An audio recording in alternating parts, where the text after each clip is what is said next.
దయ్యాలు వేదాలు వల్లించినట్టుగా 10 సంవత్సరాలుగా ఆర్టీసీని చంపి ఆర్టీసీ ఉంటుందా పోతుందా తీసేస్తామనేటువంటి పరిస్థితులలో ఒక ఎగ్జిక్యూటివ్ డైరెక్టర్ రిటైర్ అయిన ఎండీగా పెట్టి ఆర్టీసీకి జవాబు చెప్తున్నా మీరు జవాబు చెప్తా ఉన్నా ఇలా 10 సంవత్సరాలుగా ఎప్పుడైతే మనం కమిటీ కాలేమో ఒక కమిటీ వేసి 10 సంవత్సరాలుగా చేయనటువంటి వీళ్ళు ఎలక్షన్ల ముందట ఎటువంటి సంప్రదింపులు లేకుండా ఏమి చర్చలు లేకుండా కనీసం ఆర్టీసీ యాజమాన్యంతో కూడా మాట్లాడకుండా అదరబదర తీసుకొచ్చి మళ్ళీ దానికి రాజకీయ రంగం పులవడానికి కార్మికులను రెచ్చగొట్టి గవర్నర్ అనుమతిస్తలేరు గవర్నర్ దగ్గర ఇంటికి పోయి ప్రొటెస్ట్ చేయించేటువంటి రాజనీతి చేసిన వీళ్ళు ఇలా మాట్లాడుతున్నారు.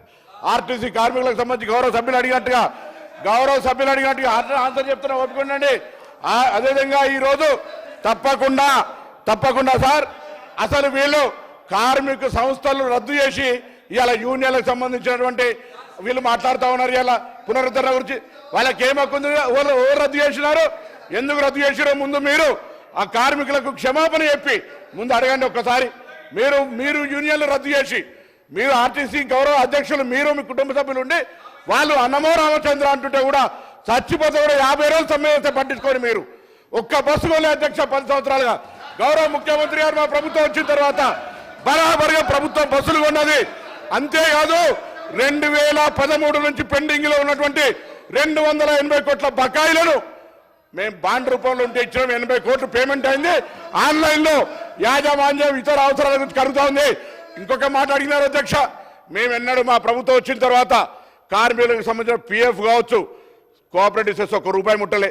4,000 కోట్ల బకాయిలు వాళ్ళ సంస్థ కార్మికుల సొమ్ము వాడుకున్నారు అధ్యక్ష.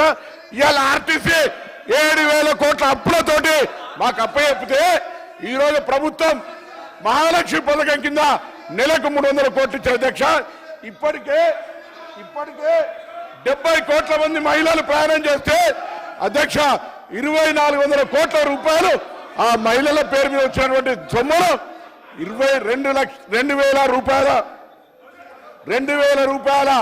2,000 కోట్లను ప్రభుత్వం తరఫున ఆర్టీసీకి ఇచ్చినాం. ఆర్టీసీ ఇంకొక మాట చెప్తా ఉన్నారు, కారుణ్య నియామకాలకు సంబంధించి అధ్యక్ష కారుణ్య నియామకాల పాలసీ ఎవరు తెచ్చినా ఇంకా సరళీకృతం చేసి ఈరోజు ఆర్టీసీ కార్మికుల కుటుంబాలందరికీ కూడా ఆధారం ఇస్తా ఉన్నాం. మేమేం ఎన్నడే జీవోలు మార్చలే.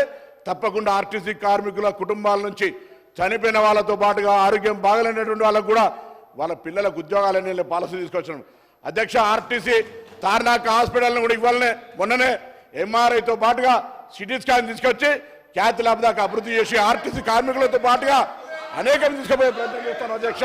అదేవిధంగా ఈరోజు 45 లక్షలు ప్రయాణం చేసే సంస్థ 56 లక్షల మందిని ప్రయాణం చేస్తున్నారు అధ్యక్ష. ఈరోజు అసలైన తొలి వెలుగు.